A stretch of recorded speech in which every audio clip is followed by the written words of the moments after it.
Good morning to all. I am Pungudi from Erode Engineering College. In this session, I am going to explain about soil physics. This is one of the topic in the subject application of physics to agriculture engineers.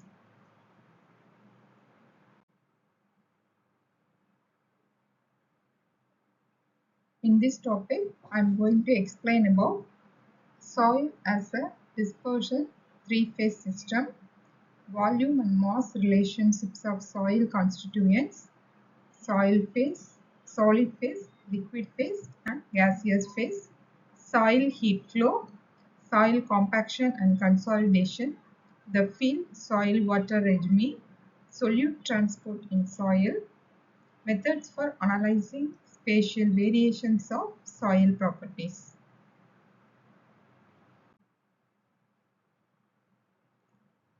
Introduction. First, let me see the definition of soil. First, let me see what is soil. In general, we can say soil is a mixture of mineral and organic matter that contains air, water, and microorganisms. It provides a medium in which plants grow, a habitat for animals, and storage of water. Many processes take place in soils, including the recycling of nutrients, purification of water, and the exchange of gases with the atmosphere. Soil is therefore a vital to the life on Earth. The term soil, according to engineering point of view, is defined as a material by means of which and upon which engineers build their structure. The term soil includes entire thickness of the Earth's crust, which is accessible and feasible for practical utilization as foundation, support, or construction material.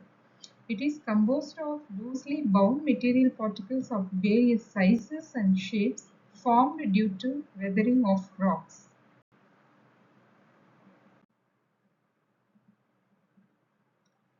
Next, when we study about soil, we have to know about the soil mechanics. Soil mechanics is a discipline of civil engineering involving the study properties of soil, behavior of soil masses subjected to the various types of forces, and its application as an engineering material. Soil mechanics is the application of laws of mechanics and hydraulics to engineering problems dealing with sediments and other unconsolidated accumulations of solid particles, which are produced by the mechanical and chemical disintegration of rocks, regardless of whether or not they contain an admixture of organic constituents. The mineral content of soil is derived from a parent material, generally bedrock, that has been modified through time through the action of physical, chemical, and biological process. As bedrock varies greatly from place to place, so do the soils derived from it. Why do you need to learn about soil? Almost all structures are either constructed of soil, supported on soil, or both. Various reasons to study the properties of soils. Here are some of the reasons are pointed out here. Foundation to support structures and embankments. Construction materials. Slope and landslides. Earth retaining structures. Special problems. Who must be concerned with soils? Civil engineers must have basic understanding of the soil properties in order to use them effectively in construction. Soil formation. Next we see how the soil is formed. Soil is generally formed by disintegration and decomposition of rocks through the action of physical and chemical agents which break them into smaller and smaller particles. All soils originate directly or indirectly from different rock types. Soils are formed from the physical and chemical weathering of rocks. Next we see what is physical and chemical weathering. Physical weathering. Physical weathering is the process that breaks rocks apart without changing their chemical composition. These examples illustrate physical weathering. Swiftly moving water. Rapidly moving water can lift for short periods of time rocks from the stream bottom. Physical weathering involves reduction of size without any change in original composition of the parent rock. The main agents responsible for this process are exfoliation, erosion, freezing, and thawing. Physical or mechanical processes take place on the Earth's surface include the action of water, frost, temperature changes, wind and ice. They cause disintegration and the products are mainly coarse soils.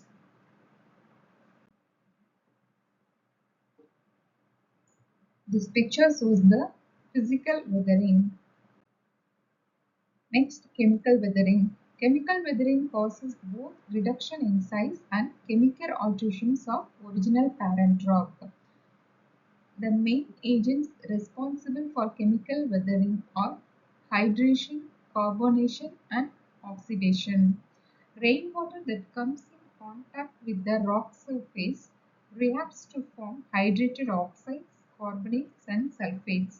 The results of chemical weathering are generally fine soils with altered mineral grains.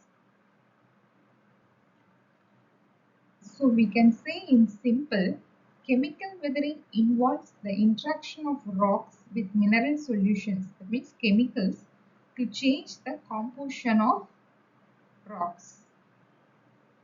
In this process, water interacts with minerals to create various chemical reactions and transform the rocks.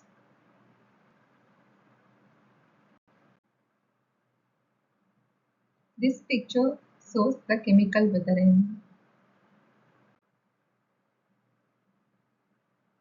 Soil types. Soils, as they are found in different regions, can be classified into two broad categories.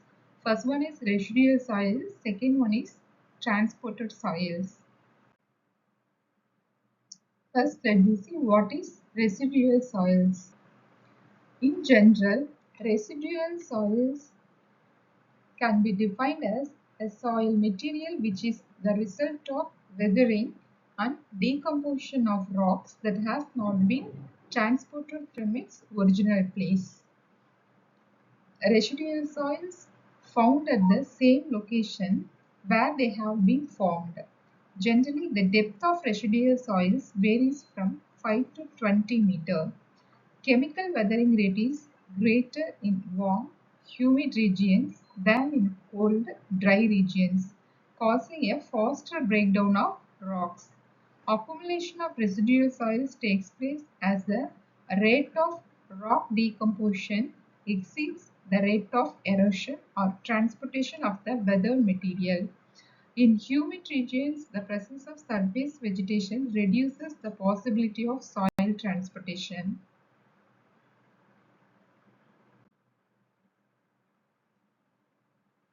As leaching action due to the percolating surface water decreases with depth, there is a corresponding decrease in the degree of chemical weathering from the ground surface downwards. This results in the gradual reduction of residual soil formation with depth until unaltered rock is found. Residual soils comprise a wide range of particle sizes, shapes, and composition. Next, transported soils. The name itself contains the meaning transported. So, it moved from their original site. So, we can say whether rock materials can be moved from their original site to new locations by one or more of the transportation agencies to form transporter soils. Transporter soils are classified based on the mode of transportation and the final deposition environment.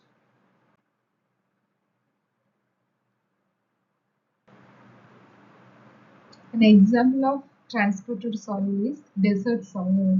Desert soil contains soluble salts originated by the mechanical disintegration and wind deposit. Porous and coarse 90% sand and 5% clay. Desert soil rich in nitrates and phosphates, poor in nitrogen.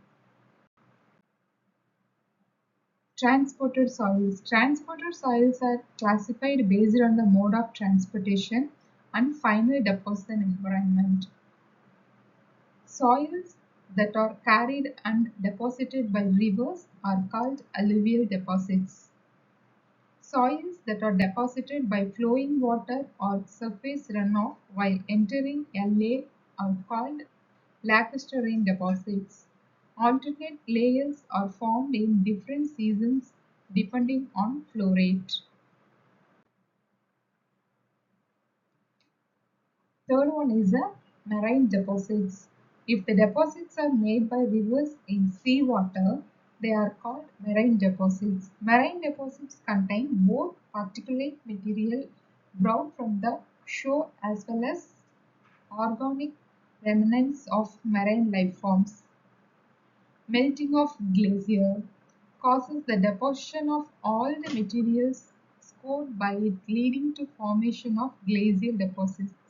Soil particles carried by wind and subsequently deposited are known as alien deposits.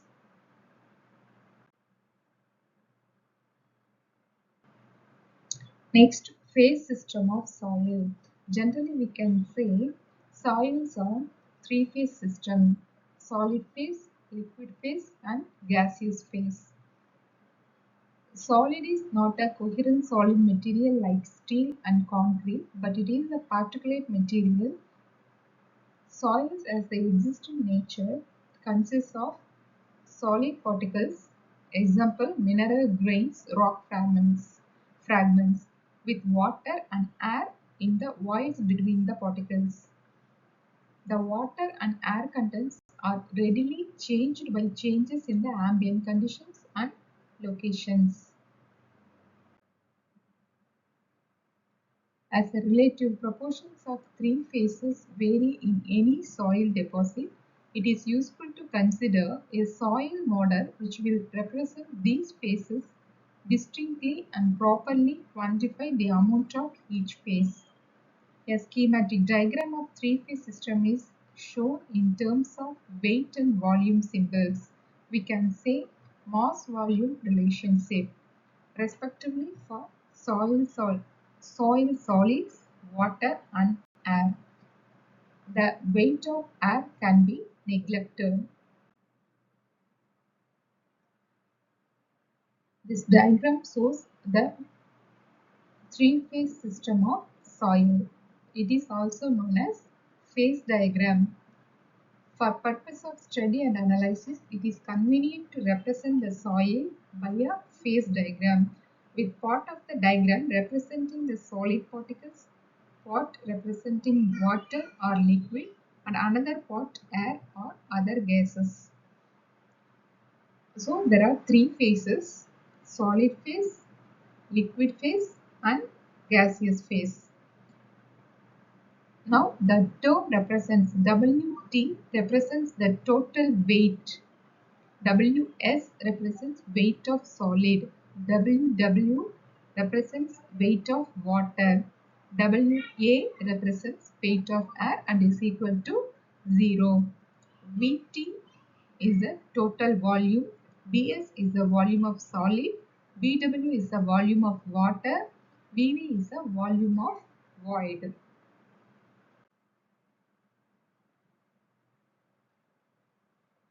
Phase system of soils. The composition of natural soils may include diverse components which may be classified into three large groups. solid phase, liquid phase and gaseous phase.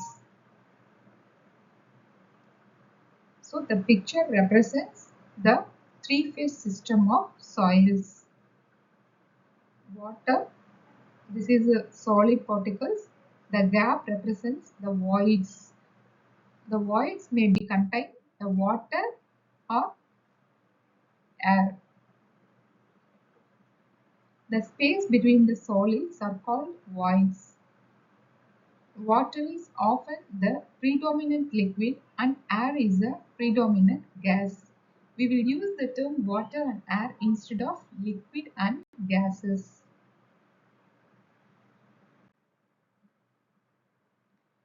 Soils can be partially saturated or be fully saturated. Partially saturated means with both air and water present. Fully saturated means no air content. Or we can say is perfectly dry, no water content. In a saturated soil or a dry soil, the three-phase system thus reduces the two phases only as shown in figure. This represents the partially saturated soil. From this picture, we can clearly understand about partially saturated soil. There is the solid particles. The voids may contain air or water. Anyone must be present in the voids. This picture represents the fully saturated soil. So the void must contain the water content. Phase relations of soil, volume and weight. The soil model is given dimensional values for the solid, water and air components.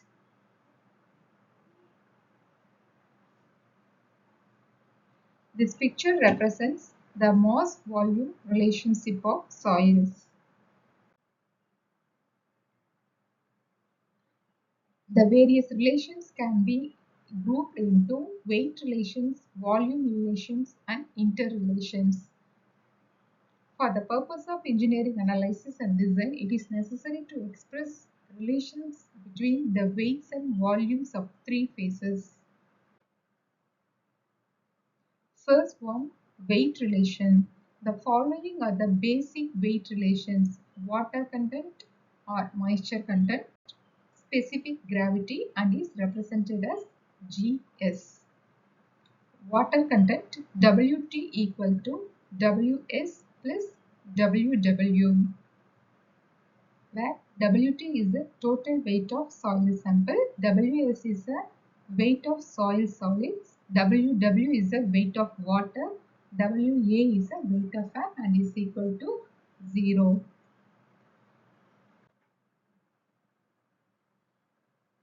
Next we see the definition for the water content.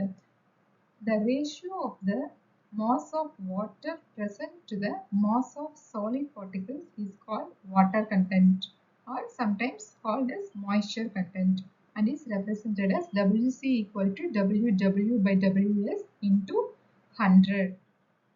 The water content of soil is found by weighing a sample of the soil and then placing it in an oven at 110 degrees Celsius plus or minus 5 degrees Celsius until the weight of the sample remains constant, that is, all absorbed water is driven out. Next, specific gravity. The mass of the solid particles is usually expressed in terms of their particle unit weight or specific gravity Gs of the soil grain solids. The specific gravity of a solid substance is the ratio of the weight of the given volume of material to the weight of an equal volume of water at 20 degrees Celsius. This is the expression for the specific gravity.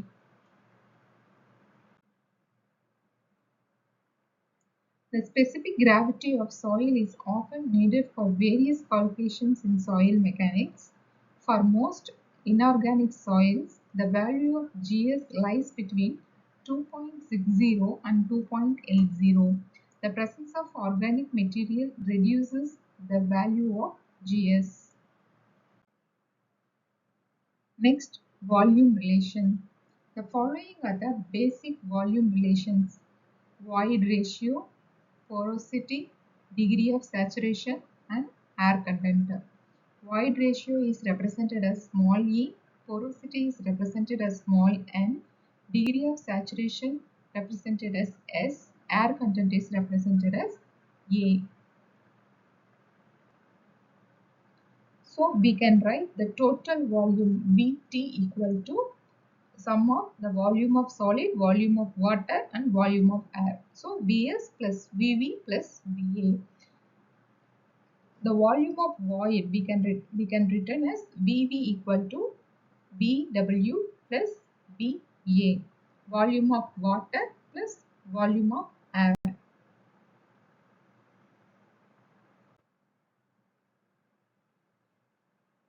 Next we see the definitions for void ratio.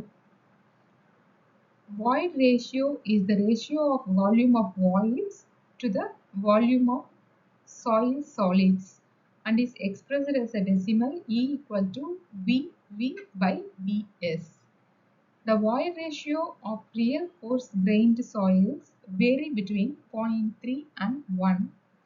Clay soils can have void ratio greater than 1.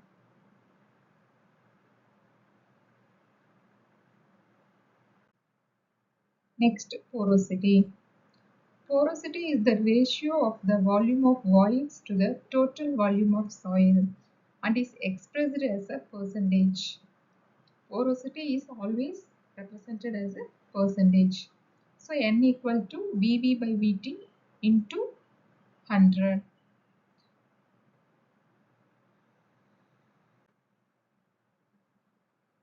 Void ratio and porosity, the relation between E and N.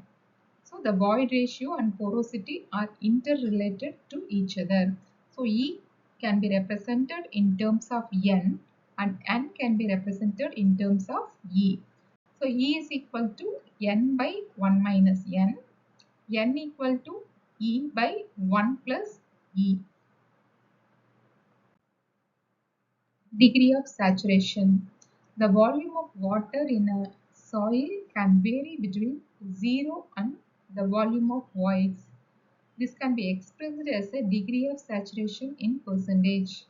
Degree of saturation is the ratio of the volume of water to the volume of void. That means Bw by Vv into 100. The degree of saturation tells us what percentage of volume of voids contains water.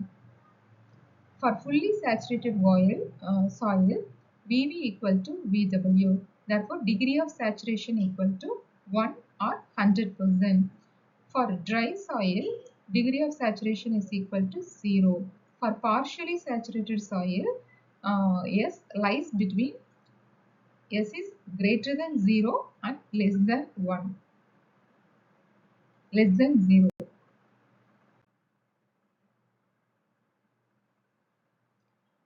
Air content. The air content A is the ratio of air volume to the total volume. A equal to Va by Vt into 100. A equal to N into 1 minus S. The air voids Va is the part of the void space not occupied by water. So for a perfectly dry soil, A equal to N. For a saturated soil, A equal to 0. Next term is unit weight. Density of the measure of the quantity of mass in a unit volume of material. Unit weight is the measure of weight of a unit volume of a material. Both can be used interchangeably. The units for density are ton by meter cube, kilogram per meter cube, per gram by meter cube.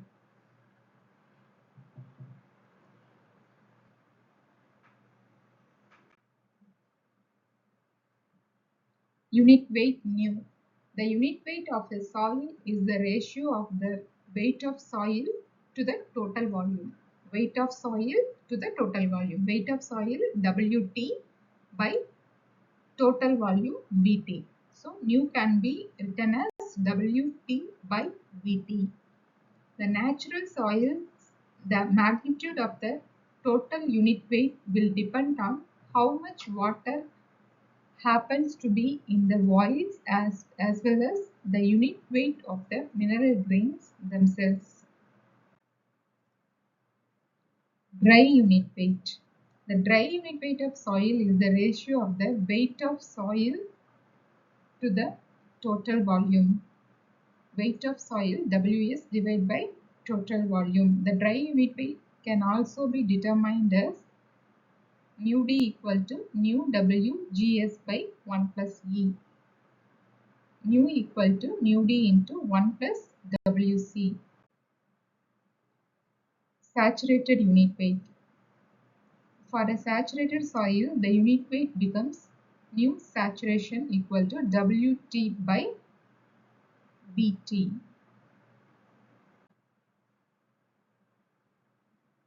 Submerged unit weight. The submerged unit weight of the soil is given as nu saturation equal to nu submerged plus nu W.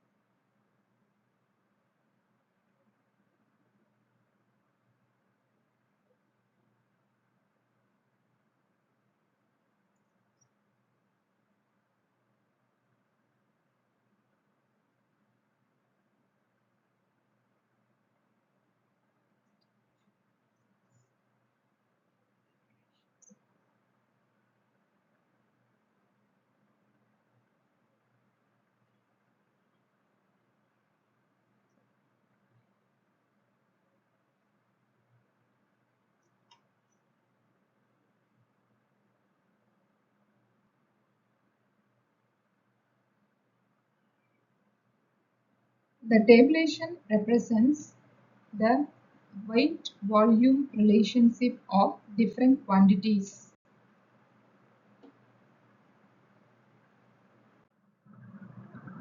We don't need to remember all these complicated formulas. We can just remember the following simple rules. Remember the basic definitions of properties. Draw a phase diagram. Assume either Vs equal to 1 or Vt equal to 1. Solid phase, liquid phase and gaseous phase. What is phase separation? The creation of two distinct phases from a single homogeneous mixture. In common, we can say a phase separation is between two immiscible liquids such as oil and water. Types of phase separation: solid phase separation, liquid phase separation and gaseous phase separation. Solid phase separation. There are several types of techniques for separating solids from soil. Some examples are gravity separation, shearing or physical separation, dry soil separation, magnetic separation, and chemical leaching. Next, liquid phase separation. Several types of separation techniques are used to separate the dissolved and undissolved particles from liquids such as water. Some examples are filtration, distillation, freeze crystallization, membrane pervaporation, reverse osmosis. Last one is a gas phase separation.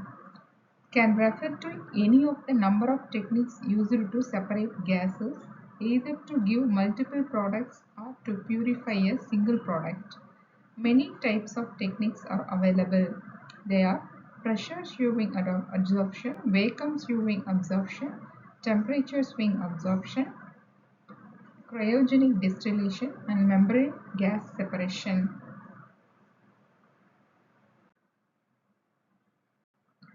Next, soil temperature. Why we need to study about soil temperature? Because it is important to study due to plant growth factor like air, water and nutrients. Soil temperature affects plant growth directly and indirectly. Specific crops are adapted to specific soil temperature. For example, apple grows well when the soil temperature is about 18 degrees Celsius. Maize grows well when the soil temperature is about 25 degrees Celsius. Potatoes grows well when the soil temperature is 16 to 21 degrees Celsius and so on. So we need to study about the soil temperature. Sources of soil heat. What are the sources that affect that mainly you have to study for soil temperature? Solar radiation, microbial decomposition of organic matter, a respiration by soil organisms, internal source of heat. Solar constant. The rate of solar radiation reaching the Earth's atmosphere is called as solar constant and has a value of 2 calories per square centimeter per minute. Major part of this energy is absorbed in the atmosphere, absorbed by plants and also scattered. Only a small part of it reaches soil.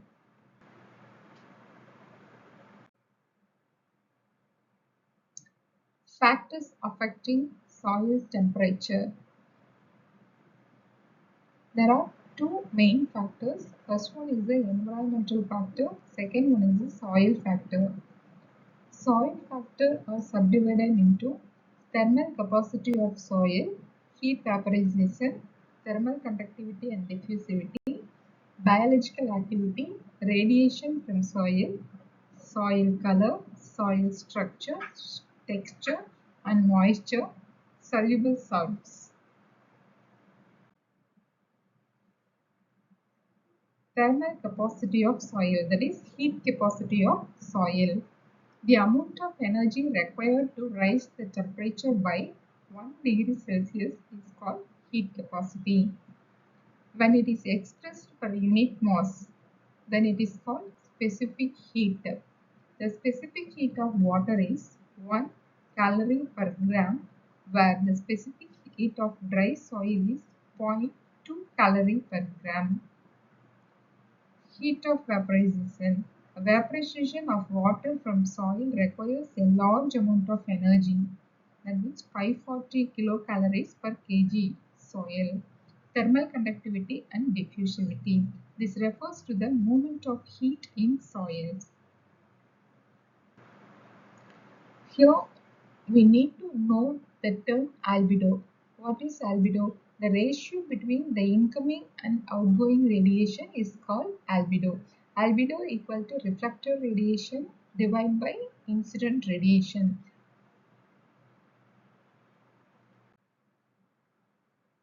Effect of soil temperature on plant growth. Soil temperature requirements of plants. The soil temperature requirements of plants vary with the species. The temperature at which a plant thrives and produces best growth is called optimum range. The entire range of temperature under which a plant can grow, including the optimum range, is called growth range. The maximum and minimum temperatures beyond the plant will die are called survival limits. Here is an example for this: maize and wheat. For maize, the optimum range, growth range and survival limits are given below. For wheat also. For maize, the optimum range is 25 to 35 degrees Celsius. Growth range is 10 to 39 degrees Celsius. The survival limits is 0 to 43 degrees Celsius. For wheat, optimum range is 15 to 27 degrees Celsius. Growth range is 5 to 35 degrees Celsius. The survival limit is 0 to 43 degrees Celsius. Availability of soil, water and plant nutrients. Low temperatures reduce the nutrient availability, microbial activities, and root growth and branching. The ability to absorb nutrients and water by plants reduces at low temperatures. Next we see how the soil temperature manage. Use of organic and synthetic mulches. Mulches keep soil cooler in hot summer and warm in cool winter. What is mulches? It is a covering spread over the ground to protect the roots of plants from heat, cold, or evaporation, prevent soil loss, control weeds, enrich the soil, or keep fruit clean. A mulches, it may be inorganic such as grass clippings, straw, bark chips, and similar materials, or inorganic such as stones, brick chips, and plastic. Soil water management. High moisture content in humid temperature regions lowers soil temperature. Tillage management. Tilling soil to break the natural structure reduces the heat conductance and heat loss. A highly compact soil loses heat transfer than loose friable soil. Methods of measuring soil temperature. There are various methods to measure soil temperature. Some of the methods are pointed out here. Mercury soil thermometers. Thermocouple and thermistor based devices are also available. Next, infrared thermometers measure the surface soil temperature. Automatic continuous soil thermographs record the soil temperatures on the time scale. The International Meteorological Organization recommends the standard depths to measure soil temperature at 10, 20, 50, and 100 centimeter. Next, we will see the compaction and consolidation.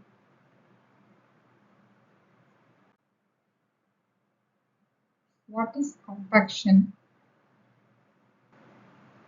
A simple ground improvement technique where the soil is densified through external compactive force. That means soil compaction occurs when soil particles are pressed together, reducing pore space between them. Heavily compacted soils contain few large pores, less total pore volume, and consequently a greater density. A compacted soil has a reduced rate of both water infiltration and drainage.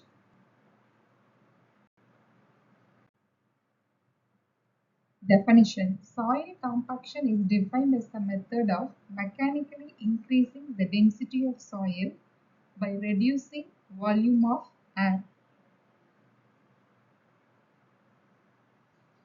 From this picture, we can clearly understand about the soil compaction. By applying a load to the surface of the soil matrix, we can remove the air content and the soil is compressed.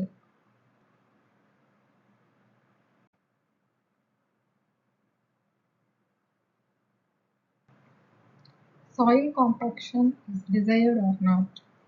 In engineering application, a well-compacted soil is crucial for safe foundation. But in the field of agriculture and forestry, soil compaction is undesirable. Soil compaction can lead to poor root growth, which reduces crop yield through poor water and nutrient uptake. Difficulties with soil cultivation and seedbed preparation. A decrease in water entering the soil either as rain or irrigation.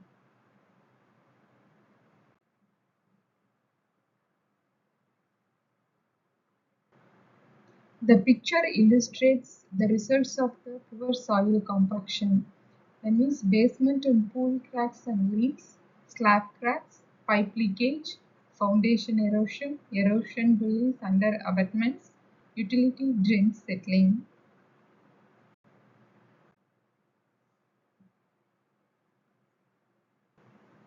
The picture shows the shear failure under foundation land. What is shear failure? Shear failure means when the soil beneath the footing is unable to support the load placed on it. The failure surface is well defined and extends from the edge of the footing to the ground surface. The picture is a typical example of shear failure of foundation soil.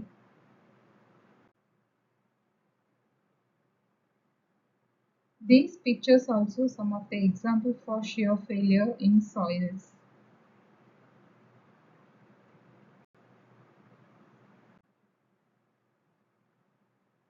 Compaction decreases future settlements, increase shear strength, decrease permeability, increases load-bearing capacity, prevent frost damage, provides stability, reduces swelling and contraction. These are the main objectives of soil compaction. Next, we will see what are the factors affecting the soil compaction. First one is soil type. Next, water content, compaction effort required, compaction method.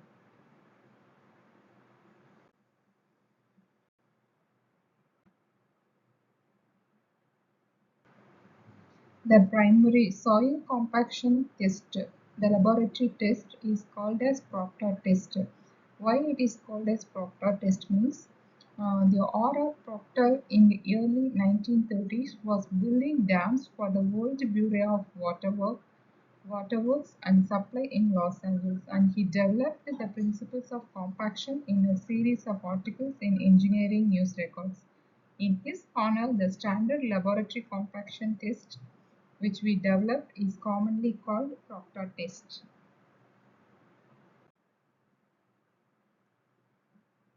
Purpose. The purpose of laboratory compaction test is to determine the proper amount of mixing water to use when compacting the soil in the field and the resulting degree of denseness which can be expected from the compaction at this optimum water.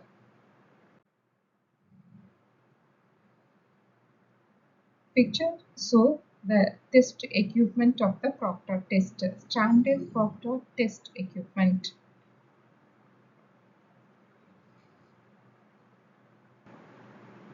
So the equipment contains one base with a diameter of 4 inch and one extension with a diameter of 4.5 inch.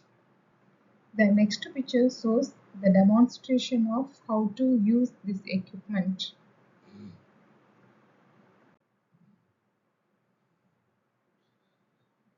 Soil compaction in the lab. Standard Proctor test. Second one is a modified Proctor test.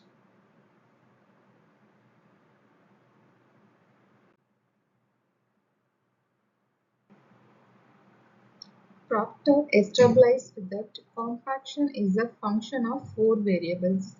What are the four variables? First one is dry density or dry unit weight. Next, water content, compactive effort and soil type. For standard Proctor test, he derived a formula and is equal to E is equal to weight of hammer into height of drop of hammer into number of blows per layer into number of layers divided by volume of mold.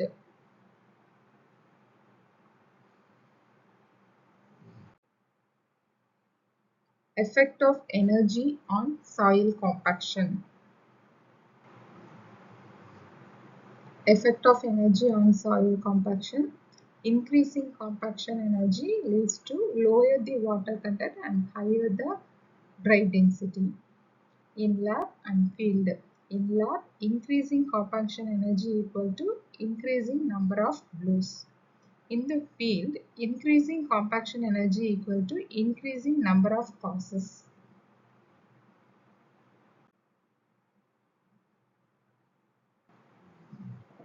There are various types of compaction methods used in laboratory and field for coarse-grained soils and fine-grained soils. For coarse-grained soils in laboratory, vibrating hammer is used for compacting. For fine-grained soils, falling weight and hammers, kneading compactors, static loading and press. In field, for coarse-grained soils, hand-operated vibration plates, motorized vibratory rollers, rubber-tired equipment, free-falling weight. For fine-grained soils in the field, hand-operated tampers, sheep-foot rollers, rubber-tired rollers are used for compaction.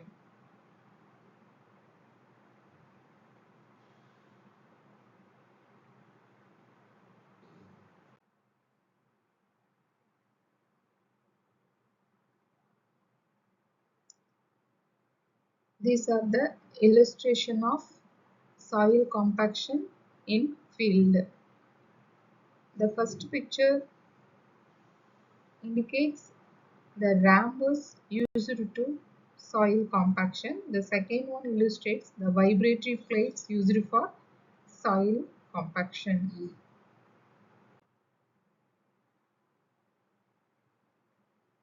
Smooth rollers and rubber tires are used for soil compaction. Next one is the sheep foot roller. Sheep foot roller machine is used for soil compaction. Dynamic compaction. Selection of equipments for effective compaction in soils. Types of equipment for effective compaction of types of soils. Here, left hand side is the type of equipment, right hand side is the type of soil. Roller, sheep foot roller is used for silty soils, clay silts, not effective for positionless soils. Smooth wheel roller, crushed rocks, gravels, sands, and any other material where crushing action is needed. Pneumatic tired rollers is used for the soil types sands, gravels, silty soils, clayey soils. Rammers. Rammers used for soils in confined zones, backfills of abutments of bridge, beds of drainage, trenches, etc. Vibrators. Vibrators used in the soils of granular soils like gravels and sands. Soil moisture regime. The term soil moisture regime refers to water available to keep most mesophytic plants alive. Soil moisture regime, simply say SMR, are defined to classify a soil's ability to supply water to plants without irrigation. In soils where the groundwater table is not reached by the roots of the most crop plants, the SMR is determined by the seasonal distribution of rainfall in normal years.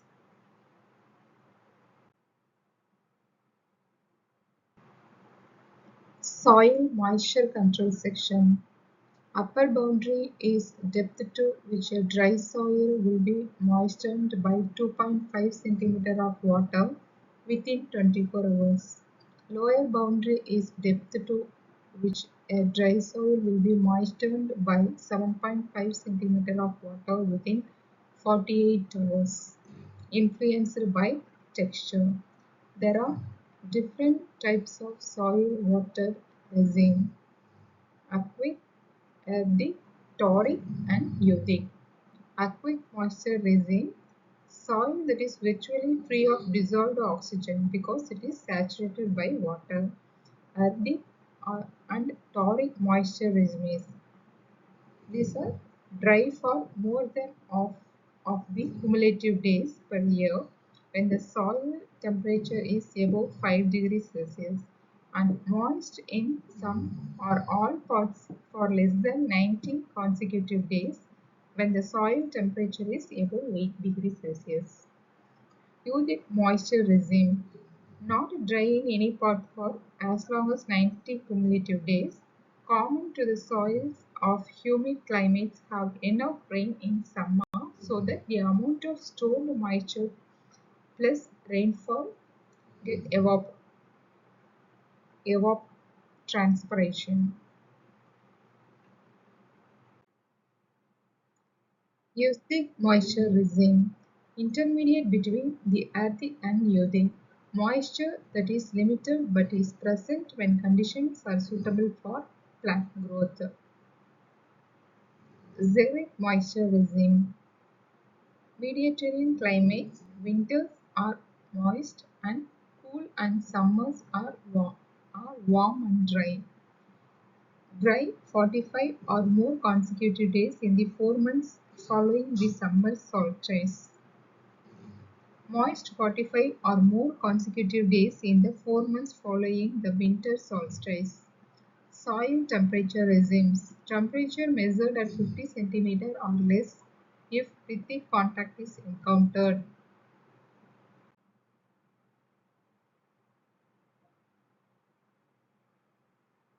Solute transport in soils. Should we study solute in soil physics? The picture shows the water cycle. The surface water gets evaporated, then condensation, precipitation, and comes to the soil again. Rock, deep percolation, and groundwater. The transport of soluble chemicals in soils is very important for a range of environmental and agricultural issues. Typical sources of contamination. The picture shows the process of water table rise and salination.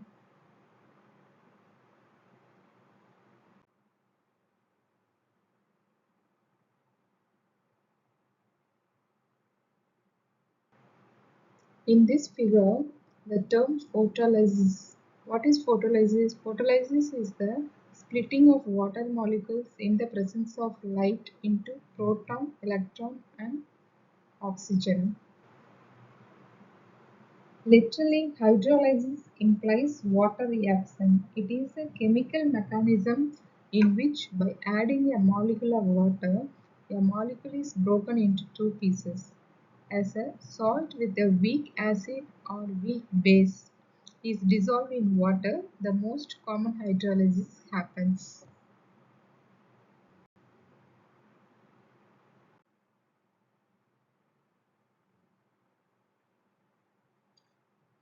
How they are being transported. Soil water carries its solute load in its convective stream. Will it carry all? Some salts are absorbed, taken up by plants, or precipitated where their concentration exceeds their solubility.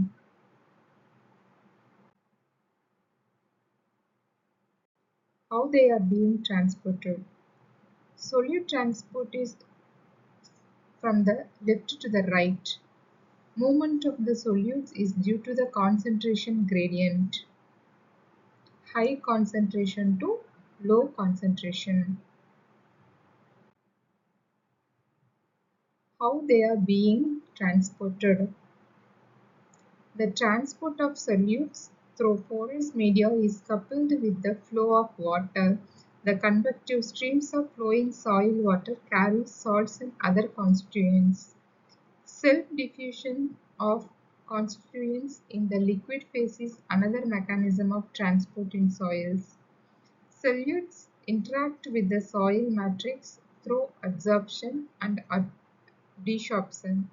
They may precipitate whenever their solubility is exceeded, and they may react among themselves.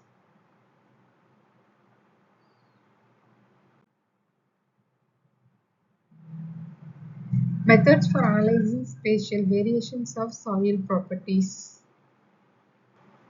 There are various methods for analyzing the soil properties. First, let me see what are the properties of soils. Engineering properties of soil comprises of physical properties, index properties, strength parameters, that means shear strength parameters, permeability characteristics, consolidation properties, modulus parameters, dynamic behavior, etc. For finding these properties, some methods are used. Methods for determining soil properties. Geotechnical soil and rock properties of geologic strata are typically determined using one or more of the following methods.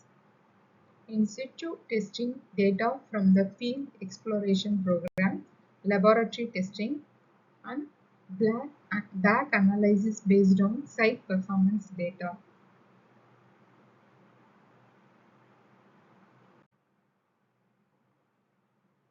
First one, laboratory testing. Laboratory soil testing is used to estimate strength, stress or strain, compressibility, and permeability characteristics.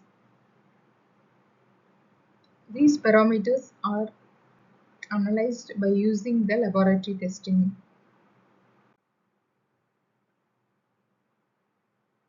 Next, collection and preparation of samples. To obtain meaningful result, analysis has to be performed on soil sample which must be representative of bulk material. Obtaining representative and appropriate form of samples requires knowledge of sampling methods and statistics. Thorough mixing is needed for bulky and heterogeneous material. Preparation of sample is to have the sample in the correct form for the analysis. The sample collection is most important. The process may involve drying, homogenization, procuring the amount of sample by weight, volume, or area, having the sample in the correct form for the analysis.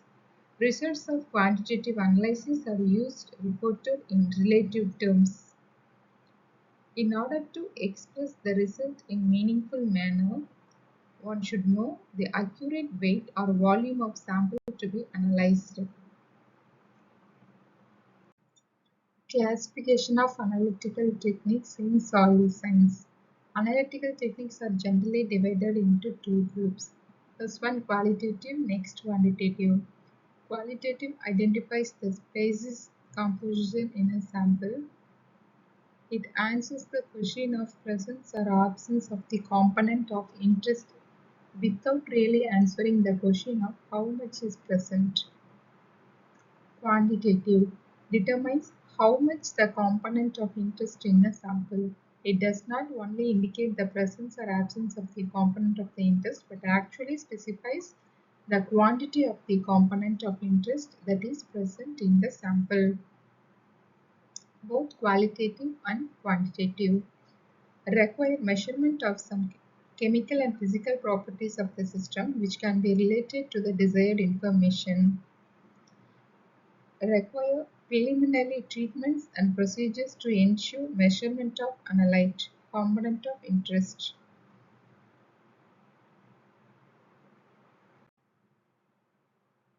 Quantitative analysis. These techniques are generally referred to as classical methods of analysis. In every quantitative analysis, there is a final measurement which can be related in magnitude to the quantity of to the analyte. Quantitative analysis can are generally classified on the basis of these final measurements. Majority of early analytical techniques involved weight and volume as their final measurements. In this, there are three techniques: classical analytical technique, electroanalytical technique, and separation techniques. Both methods also involve the use of instruments and preliminary steps in the process of analysis. Thank you.